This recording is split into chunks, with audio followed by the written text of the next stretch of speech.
Hello guys, hello everyone, कैसे हैं भैया आप सभी। I hope all well. चलिए आज की हमारी करंट अफेयर सीरीज स्टार्ट करते हैं भाई। आज डेट है 28 मई 2026। जैसा ही आपको पता है कि मैंने हमारे जो 10 मिनट करंट अफेयर सीरीज है वो दोबारा स्टार्ट कर दिए भाई, क्योंकि हमारे जो 100 सब्सक्राइबर है ना वो कंप्लीट हो गए थे भाई। मैंने जीरो से स्टार्ट किया था और आपने 100 तक पहुँचाया भाई। इसके लिए आपको बहुत बहुत धन्यवाद। और अब 100 से 1000 पे पहुंचाने की जिम्मेवारी भी भाई आपकी है। मेरा काम आपको कंटेंट प्रोवाइड करना और वो मैं आपको प्रोवाइड करवा रहा हूँ भाई। ये हमारा यूट्यूब चैनल है यूपीएससी सिंप्लीफाइड बाय नितिन। यहाँ पे आपको यूपीएससी से रिलेटेड क्लास मिल जाएंगी। जैसे अब हम करंट अफेयर तो स्टार्ट कर रहे हैं, हमारा करंट अफेयर स्टार्ट है, एज वेल एज पॉलिटी की जो सीरीज है वो भी स्टार्ट है। प्लस में मैं ना जियोग्राफी की सीरीज भी स्टार्ट करने जा रहा हूँ भाई। आप यहाँ पे जुड़ सकते हैं। एज वेल एज ये हमारा टेलीग्राम चैनल है, आपको यहाँ पे पीडीएफ मिल जाएगी, एज वेल एज अपडेट्स मिल जाएंगी क्लासेस के रिगार्डिंग। यहाँ पे मैंने जो हमारा टेलीग्राम ना वहाँ पे हिंदू की पीडीएफ आपको ऑलरेडी प्रोवाइड करवा दी है। उसके साथ साथ मेरे जो मेरे क्लास नोट्स हैं एज वेल एज यूपीएससी से रिलेटेड जो भी नोट्स हैं ना वो आपको इसी टेलीग्राम पे चैनल पे मिलेंगे। जैसे एक स्टूडेंट ने ना नोट्स मांगे थे भाई, उसने कमेंट में ये लिख दिया कि नोट्स भाई सब्जेक्ट बताया करो कि इस सब्जेक्ट की नोट्स चाहिए। तो उस सब्जेक्ट की जो नोट्स के पीडीएफ है ना मैं आपको इस टेलीग्राम चैनल पे आपको प्रोवाइड करवा दूंगा, तो ज्वाइन कर लीजिए भाई। टेलीग्राम का नाम है नितिन अहलावत यूपीएससी। हमारा आज का सबसे पहला इंपॉर्टेंट टॉपिक है जो पिछले साल से भाई न्यूज में चल रहा है। जो सुप्रीम कोर्ट है ना उन्होंने अपहोल्ड किया जो स्पेशल इंटेंसिव रिवीजन हमारी चल रही है ना उसके रिगार्डिंग। क्या अभी सुप्रीम कोर्ट अपहोल्ड एसआईआर जो हमारा सर चल रहा है ना special intensive revision says it is election commission है ना जो हमारा उनका कॉन्स्टिट्यूशनल ड्यूटी है भाई। क्या है हमारा स्पेशल इंटेंसिव रिवीजन, इसमें क्या करते हैं हम, जो हमारी वोटर लिस्ट है ना, जो हमारी वोटर लिस्ट है उसमें जितने भी उसको ना वेरीफाई करते हैं, उसको क्या करते हैं भाई चेक करते हैं कि उसमें कोई फेक वोटर तो नहीं है। जैसे फेक वोटर हो गए, जैसे हमारे रोहिंग्या हो गए या कोई भी इलीगल माइग्रेंट हो गया जो यहाँ पे हमारी जो डेमोक्रेसी है ना उसमें पार्ट ले रहा हो। तो इसी के जो हमारा स्पेशल इंटेंसिव रिवीजन हो गया ना इसमें हम यही चेक करते हैं कि जो हमारे वोटर लिस्ट में है वो हमारे सिटीजन हैं, जो हमारे सिटीजन हैं या नहीं है। तो स्पेशल इंटेंसिव रिवीजन पे अपहोल्ड करने के लिए सुप्रीम कोर्ट ने वो लगाया भाई। The supreme court said that election commission का जो स्पेशल इंटेंसिव रिवीजन है ना of voter list is valid and constitutional. भाई ये वैलिड कदम है एंड कॉन्स्टिट्यूशनली वैलिड है भाई ये। Supreme court said that the election commission has duty to ensure free and fair election. Free and fair election कैसे होंगे भाई, जैसे हमारी वोटर लिस्ट है, जैसे हमारे इलेक्शन है, जैसे हमारी डेमोक्रेसी है भाई, उसमें अगर हमारे सिटीजन पार्ट लेंगे ना तो ही वो फ्री एंड फेयर होगा।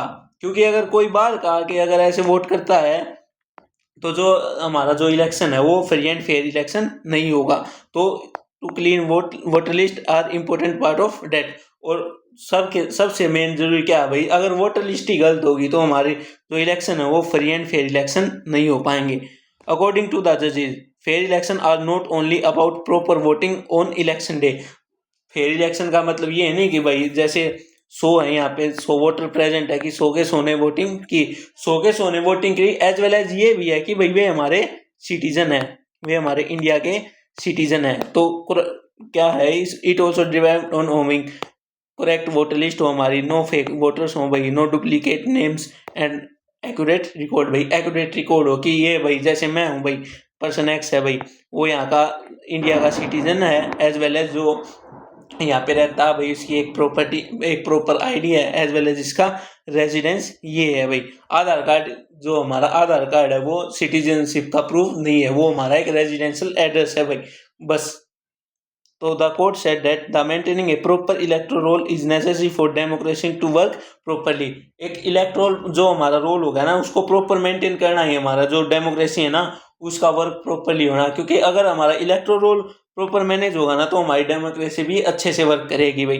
The decision also support the voter list revision exercise done in Bihar, it may affect the similar exercise in future. भाई जैसे बिहार में अब हुआ तो आगे भी ऐसा हो सकता है भाई, क्योंकि ये इलेक्शन कमीशन की ड्यूटी है। क्योंकि इलेक्शन कमीशन की क्या ड्यूटी भाई, फ्री एंड फेयर इलेक्शन करवाना हमारे इंडिया के अंदर। तो किसकी ड्यूटी है भाई, फ्री एंड फेयर इलेक्शन करवाने की ड्यूटी ये हमारे इलेक्शन कमीशन ऑफ इंडिया की ड्यूटी है भाई। ये टॉपिक हमारा मेंस में आ सकता है एज वेल एज प्री में आ सकता है। प्री के लिए आपके लिए क्वेश्चन है भाई, जो हमारा लास्ट ऐसा ईयर है, जो हमारा स्पेशल इंटेंसिव रिवीजन है, वो बिहार में कब हुआ था भाई? जो हमारा बिहार है वो कब हुआ था भाई लास्ट टाइम? मैसेज करना, लास्ट टाइम हुआ था या नहीं हुआ था, या फिर क्या कहते हैं ये पहली बार हुआ है। तो इसका ना आप सारे कमेंट में आंसर देना, और कमेंट किया करो भाई, क्योंकि इससे है ना आपको एक तो ये पता चलता है कि आपको कितना नॉलेज है, एज वेल एज आपको पता चलता है कि आपका कंपटीशन किन के साथ है। अगर आपको यही नहीं पता होगा हमारा कंपटीशन किसके साथ है, तो भाई कैसे पढ़ोगे? तो इलेक्शन कमीशन ऑफ इंडिया की ड्यूटी है जो हमारे फ्री एंड फेयर इलेक्शन होते हैं ना उनको करवाना, और special intensive revision of voter list is valid and constitutional. ये हमारे सुप्रीम कोर्ट की आज की जजमेंट है भाई, कल की। सो अगला देखते हैं हमारा क्या है। और एक बात और, जो हमारा इलेक्शन कमीशन ऑफ इंडिया होगा ना, जो हमारा इलेक्शन कमीशन ऑफ इंडिया है, वो एक चीज मेंशन और है भाई इसमें, क्या कहते हैं, जो ये हमारा सुप्रीम कोर्ट है ना, supreme court rejected the argument that voter list revision a hidden way to check the people citizenship और remove outsider from the voter list. Supreme court ने ये क्लियर किया कि जो जो लोग हैं, जो ये पर्सन है, ये कह रहे हैं कि जो हमारा ये क्या कहते हैं स्पेशल इंटेंसिव रिवीजन है ना, ये एक हिडन वे है कि वो उनको जैसे पीपल हैं उनको रिमूव कर रहे हैं जो हमारी सिटीजनशिप नहीं है, और जो आउटसाइडर है जो वोटर लिस्ट में उनको रिमूव करने हैं। भाई नहीं, ये सुप्रीम कोर्ट ने बिल्कुल रिजेक्ट कर दिया इस आइडिया को, क्योंकि जो हमारा इलेक्शन कमीशन है ना, जो हमारा इलेक्शन कमीशन ऑफ इंडिया है, उसको एक कॉन्स्टिट्यूशन राइट है कि वो स्पेशल इंटेंसिव रिवीजन कर सकता है भाई, किसी भी टाइम कर सकता है, ये उस पर कोई वैलिड नहीं है। तो जो सुप्रीम कोर्ट ने बिल्कुल रिजेक्ट कर दिया इस आइडिया को कि वो जो चेक कर रहे हैं ना, जो स्पेशल इंटेंसिव रिवीजन के दौरान चेक कर रहे हैं कि पीपल सिटीजनशिप और remove outsider from the list, so इसको रिजेक्ट कर दिया भाई। The court said that election commission has legal power to check citizenship but only for deciding. जो ये बहुत इंपॉर्टेंट लाइन है भाई, परी में कभी भी आ सकती है। The court said that election commission has legal power to check the citizenship but only for deciding who can include in voter list and who can not। Citizenship का किसका है भाई? हमारा यूनियन लिस्ट का पार्ट है। Citizenship किसका part है भाई? हमारा यूनियन लिस्ट का पार्ट है, और पार्लियामेंट के उस ऊपर इसकी पूरी सोवरेनिटी है कि ये सिटीजनशिप पे लॉ बना सकते हैं और ये बना सकते हैं। इलेक्शन कमीशन ऑफ इंडिया क्या कर सकता है? उसके पास लीगल पावर है कि वो citizenship has legal power to check citizenship, but only किन वे में सिटीजनशिप चेक कर सकता है कि वो एक तो क्या कहते हैं who can be include in voter list, कौन इसमें वोटर लिस्ट में इंक्लूड होगा, एंड हु कैन नॉट, कि ये इंक्लूड नहीं होगा। जैसे मैं हूँ भाई, एक पर्सन एक्स हो गया, कि वो जो हमारी वोटर लिस्ट है ना उसमें ऐड होगा या नहीं होगा, इस वे में लीगल पावर है जो हमारी इलेक्शन कमीशन है ना उसके पास। The judge explained that only India citizen can vote. So while preparing or updating voter list, the election commission can examine document related to citizenship. और सिटीजनशिप के लिए हमारा कौन सा डॉक्यूमेंट वैलिड है, कमेंट में बताइए भाई। The court also gave important direction. People whose name were in 2003 BR voter list but were later removed during SIR for being suspecting non-citizen। जो जिनका जो लास्ट टाइम 2003 में जो हमारा रिवीजन हुआ था ना, स्पेशल इंटेंसिव रिवीजन, जिनका नाम उस वोटर लिस्ट में था और अब रिमूव हो गया ना, उसके रिगार्डिंग क्या है भाई, their case must now be sent to the central government. जो उनका केस है ना वो सेंट्रल गवर्नमेंट के पास भेज दिया जाएगा। कितने दिन के अंदर में? 4 वीक्स के अंदर में सेंट्रल गवर्नमेंट के पास भेज दिया जाएगा। A proper authority under the citizenship act will decide their citizen status officially. किसके पास? गवर्नमेंट के पास पावर है, जो हमारी सेंट्रल गवर्नमेंट है ना उसके पास एक्सक्लूसिव पावर है भाई, जो हमारी सिटीजनशिप के रिगार्डिंग। तो जिनका नेम डिलीट हो गया ना, तो उन्हीं को जो स्टेटस है ना वो हमारी सेंट्रल गवर्नमेंट डिसाइड करेगी, ना कि इलेक्शन कमीशन ऑफ इंडिया। ये देखिए इंपॉर्टेंट है भाई, पूछा जा सकता है प्री में। Citizenship is listed under the union list of under the constitution, thus under the exclusive jurisdiction of parliament. Parliament इस पे लॉ बना सकती है, पार्लियामेंट ही डिसाइड कर सकती है भाई। The constitution does not define the term citizens but details of various category person who are entitled into citizenship are given in part 2 article 5 to 11। अच्छा ये बताइए, किसको शेड्यूल 12 के 12 शेड्यूल याद है भाई? किसी को? अगर किसी को याद है ना तो कमेंट में बताइए भाई, क्योंकि शेड्यूल से क्वेश्चन आया था। टैरिफ टू कार्बन भाई मेंस का क्वेश्चन है। डार्क मेंस का टॉपिक है और इम्पोर्टेंट टॉपिक है भाई। Tariff to carbon the new rule shaping the India trade. आपने सीबीएम सुना होगा, CB carbon border adjustment mechanism किसने लाया था भाई? ये यूरोपियन यूनियन ने लाया था।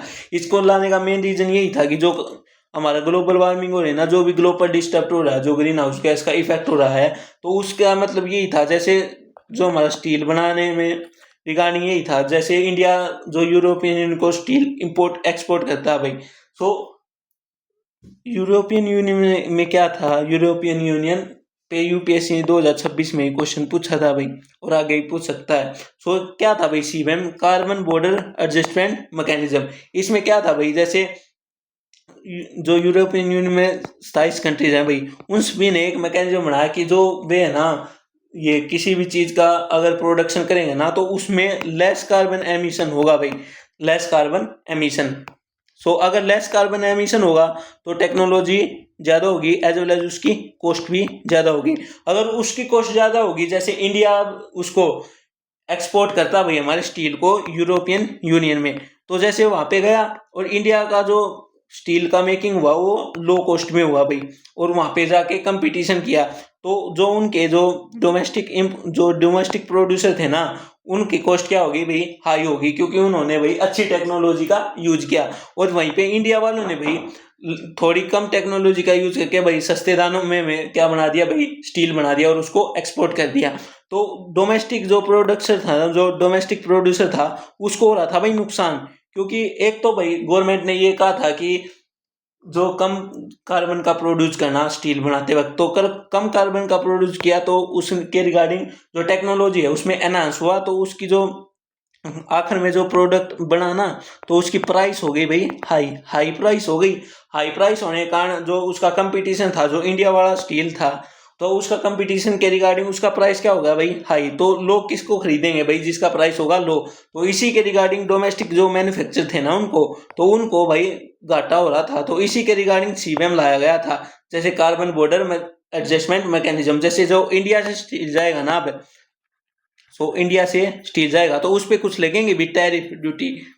क्या लगेंगे भाई? कुछ टैरिफ्स लगेंगे, जिसके रिगार्डिंग जो उनके डोमेस्टिक मैन्युफैक्चर थे ना, उनको नुकसान ना हो भाई। तो इसी के रिगार्डिंग हमारा सीबीएम है भाई न्यूज में। तो अगला देखते हैं भाई, the European union has started a new rule CBM carbon border adjustment mechanism from January 2026। वैसे तो 2021 में आया था, बट अब जनवरी 2026 में। Under this rule product that create a lot of pollution during manufacturing will face an extra charge when exported to Europe. ताकि उनके जो डोमेस्टिक मैन्युफैक्चर थे ना,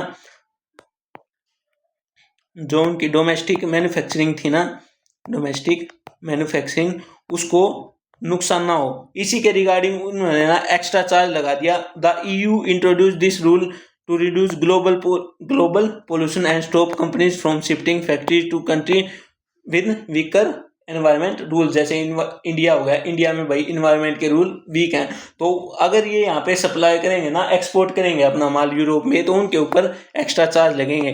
प्रोडक्ट अफेक्टेड इंक्लूड भाई स्टील हो गया, सीमेंट हो गया, एल्यूमिनियम, फर्टिलाइजर, इलेक्ट्रिसिटी, हाइड्रोजन। और फर्टिलाइजर इंडिया क्या करता है भाई? इम्पोर्ट करता है। तो इसका इफेक्ट क्या किन चीज़ पे आएगा भाई? जो इंडिया का फर्टिलाइजर का जो इम्पोर्ट है ना, उस पर भी इफेक्ट पड़ेगा भाई। For country like India, there is challenge because many industries still use high carbon production method। क्योंकि हमारे पास इतनी ना तो टेक्नोलॉजी है ना ऐसे रूल्स हैं, तो इसी के रिगार्डिंग इंडिया को एक भाई नुकसान हो रहा है वहाँ पे। As a result India export to Europe may become more expensive. Expensive होगा, क्यों एक्सपेंसिव होगा भाई? क्योंकि वहाँ पे जो हमारे कंपटीशन है ना, उन्होंने सीबीएम के वजह से वहाँ पे कुछ चार्ज ला दिए या कुछ टैरिफ ला दिए, तो एक्स्ट्रा चार्ज ला दिए ना, तो वहाँ पे जो हमारा एक्सपोर्ट है वो एक्सपेंसिव हो जाएगा। India company may earn less profit, कम कम बिकेगा तो भाई प्रॉफिट भी कम ही होगा। And industry may need cleaner technology to stay competitive.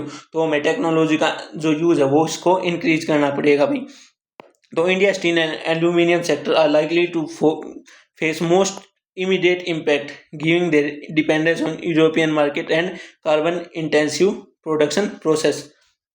तो यही है भाई as European buyer increasingly prefer low emission supplier. India exporter may absorb some of the additional cost to remain competitive in European market.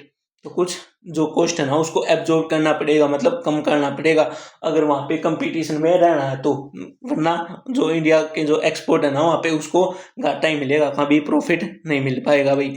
ये अब ये European union आ गया भाई 2026 में, प्री का क्वेश्चन था, मैं आपके लिए उसका ना स्क्रीनशॉट डाल दूंगा टेलीग्राम पे, सो देख लेना भाई। क्या यूरोपियन यूनियन 1951 में फाउंड किया था भाई। 6 कंट्री ने, बेल्जियम, फ्रांस हो गया, Germany, Italy, Luxembourg and Netherland, इन्होंने भाई इसको फाउंड किया था। करंट में कितनी कंट्री है भाई? 27 कंट्रीज हैं। स्वीडन होगी, Denmark, Netherlands, Ireland, Belgium, France, Slovenia, Luxembourg, Portugal, Spain, Malta, Italy, Croatia, Hungary, Greece, Cyprus, Bulgaria, Romania, Australia, Slovakia, Poland, Germany, Lithuania, Latvia, Estonia and Finland. एक आपने वो सुना होगा भाई, क्या कहते हैं वे, कुछ कंट्री होती हैं जैसे हमारी ये हो गई, मेरे को ना अभी उनका नाम याद नहीं आ रहा, जैसे हमारी स्कैंडिनेवियन कंट्री हो गई, Scandinavian country and Norwegian country में भाई डिफरेंस बताइए, क्योंकि जियोग्राफी के रिगार्डिंग इंपॉर्टेंट टॉपिक है। अगला भाई हमारा डीआरसी न्यूज में है, प्लेसेस इन न्यूज के क्वेश्चन आ सकता है भाई, प्लेसेस इन न्यूज। तो में डीआरसी की वो पता होनी चाहिए भाई लोकेशन। क्यों न्यूज में भाई? क्योंकि है ना वहाँ पे इबोला वायरस होना, इबोला वायरस है उसका आउटबर्स्ट हो गया भाई। क्या इबोला वायरस क्या होता है इसमें? इबोला वायरस में होता है भाई आई फीवर एंड ऑर्गन फेलियर का भी चांस रहता है भाई, ऑर्गन फेलियर। इसका कोई कोज नहीं, इसका कोई वैक्सीन नहीं है भाई अभी फिलहाल में, तो इसी को कोज नहीं किया सकता। एज वेल इसमें है ना आई फीवर होता है भाई, हाई फीवर हो गया भाई, हेडेक हो गया, एज वेल एज इसमें है ना सबसे ज्यादा है कि ऑर्गेनिक फेलियर, जो ऑर्गन हो गया ना हमारा, ऑर्गन फेल हो सकता है। सो इसी के रिगार्डिंग डीआरसी न्यूज में है भाई। सो डीआरसी की लोकेशन बहुत इंपॉर्टेंट है, लोकेशन से यूपीएससी ना एवरी ईयर क्वेश्चन पूछता है। सो इसकी लोकेशन देख लेते हैं भाई। ये हो गया हमारा डीआरसी, इस साइड कोंगो हो गया, सेंट्रल अफ्रीकन रिपब्लिक हो गया, साउथ सूडान हो गया, Uganda, Rwanda, Burundi, Tanzania, Zambia and Angola. UPSC ने है ना 2026 के प्री में अफ्रीका से क्वेश्चन पूछा था, लेक तुर्काना से, लेक तुर्काना से। तो अफ्रीका न्यूज में है, वैसे भी अफ्रीका न्यूज में है क्योंकि अफ्रीका क्या है भाई अब है यहाँ पे मिनरल्स का। सो इसी के रिगार्डिंग अफ्रीका को आप तैयार कर लेना इसकी मैपिंग। सो मैपिंग आप कहोगे ना तो मैं अपने चैनल पे भी स्टार्ट कर दूंगा भाई। सो डीआरसी का है भाई, इसको इसकी बोर्डिंग कंट्री सबसे पहले तो, एज वेल एज ये लैंड लॉक कंट्री है या नहीं है? लैंड लॉक कंट्री क्या होती है भाई? जो भाई चारों ओर से कंट्री से घिरी हो, मतलब उनको जो डायरेक्ट सी का एक्सेस ना हो, क्या हो? डायरेक्ट सी का एक्सेस ना हो। तो बताइए जो डीआरसी है वो लैंड लॉक कंट्री है या फिर नहीं है?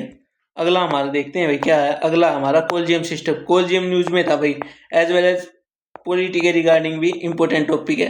तो क्या भाई सुप्रीम कोर्ट ये इसको जो आगे खबर आएगी ना तो उसको देखें क्या भाई। ये सबसे पहले देखते हैं भाई कोलजियम क्या है। कोलजियम क्या है भाई? कोलजियम क्या है भाई? कोलजियम है ग्रुप ऑफ जजेस। सो क्या है भाई कोलजियम? कोलजियम है ग्रुप ऑफ जजेस। जैसे कोई भी आई सुप्रीम कोर्ट का जज हो गया, जैसे सीजीआई हो गए, सीजीआई को अपॉइंट करने के लिए पहले क्या होता था भाई, जैसे प्रेसिडेंट हो गए, जो हमारे प्रेसिडेंट ऑफ इंडिया है, प्रेसिडेंट ऑफ इंडिया ने जो अभी फिलहाल के वो सीजीआई है ना, उनसे क्या करना भाई, उनसे बस मतलब उनसे एज वेल कॉन्करेंस, उनसे पूछ बताना है कि ये हमारे next chief justice of India हैं। तो अगर उनकी मर्जी हो या ना हो तो वो हमारे next chief justice of India हो गए। तो उसी को काउंटर करने के लिए 1981 में एक वर्ड था भाई, कंसल्टेंस एंड कॉन्करेंस। क्या था भाई? 1981 में जो हमारे सीजीआई थे ना, जो हमारे चीफ जस्टिस ऑफ इंडिया थे, उन्होंने प्लस में एक मिनट रुकिए भाई, जो फर्स्ट जज केस था ना 1981 का 2 पॉइंट सुप्रीम कोर्ट और हाई कोर्ट जज। कंसल्टेशन का मतलब क्या हो गया भाई? इसमें क्या था कि जो पहले प्रेसिडेंट थे ना, अगर वो कंसल्टेशन का मतलब बस ये था कि कंसल्ट कर रहे हैं कि ये होने चाहिए या ना होने चाहिए। लेकिन 1981 में क्या हुआ भाई, कंसल्टेशन का मतलब हो गया कॉन्फ्रेंस, मतलब ये कंसल्टेशन नहीं, जैसा हम कहेंगे वैसा होगा। तो यही था भाई कोलजियम सिस्टम। उसका इवोल्यूशन कैसे हुआ भाई? उसका इवोल्यूशन हुआ जज केसी से। पहला फर्स्ट जज केस देखते हैं 1981 का।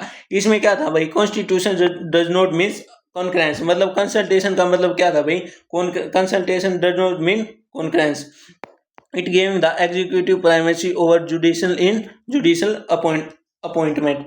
मतलब क्या था भाई, जो सीजीआई राज्य होंगे ना, अगर कोई भी जज है सुप्रीम कोर्ट के सीजीआई नेक्स्ट चुनने हैं भाई, तो उसके रिगार्डिंग जो हमारे सीजीआई प्लस में एक सीनियर मोस्ट जज, जो भी ये दोनों मिलके किसी भी दूसरे जज का नाम अपॉइंट करेंगे भी, तभी वो जज अपॉइंट होंगे। उसका बाद क्या है हमारा सेकंड जज केस, क्या उसके बाद सेकंड जज केस आया, held that consultation in judicial appointment exactly means concurrence.